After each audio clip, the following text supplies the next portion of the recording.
Сәлем достар, сіздермен бірге мен Жасыбай Вәли. Бүгін біз ешқандай челлендж, ешқандай мәлімет ондай айтпаймыз.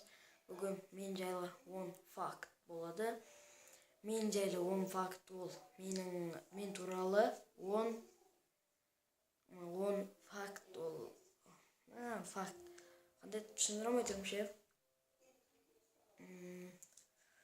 Мен туралы 10 мәлімет деген дейді. Осындай. Ал бірінші мәлімет ол мен Қызылорда қаласында тұрғанмын. Ал екінші мәлімет мен өте бұзық бала емеспін. Үшінші факт сабағым жақсы. Төртінші факт мен Кентауға көшіп келгенмін. Ал бесінші факт мен деген 9 жасыма дейін апатайым қолында өскем. Ал 10 апатайым деген ол менің мамамның әпшесі. Біз оны өзіміздің тілімізде апатай деп атаймыз. Және де ол менің апам, сосын жақсы көргендіктен апатай. Түсіндіңіздер ме? Ал 6-шы факт мен апатайым қолында ол кезде Түркістанда тұрғам. 7-ші факт мен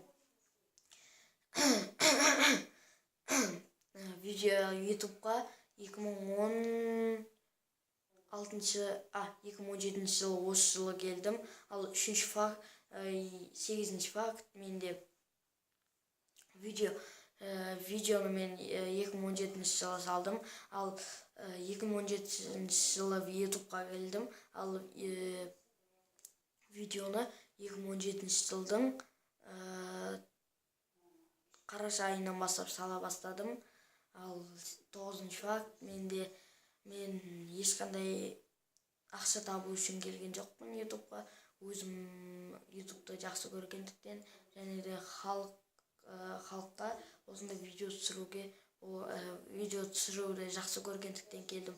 Ал менде 10-ші факт ол мен ешқашан ютубтан кетуім мүмкін емес. Осы сіздерге мен туралы 10 факт деген осы. 5 факт деп тұрмын ғой. 10 факт ғой негізі.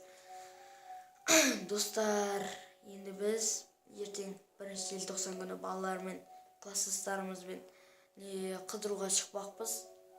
Сол кезде достарыммен влог немесе вайн түсіріп қалуымыз мүмкін. Көре жатамыз ол жағын.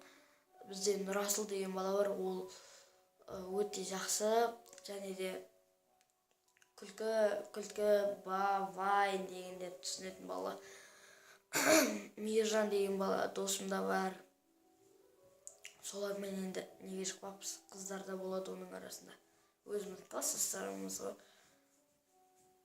Әйгерім, саған айтарым, маған қандай челлендж жазу керектігін жаз. Қандай челлендж түсіру керектігін жаз дегенім ғой. Тамам бүтіліп кетті ғой.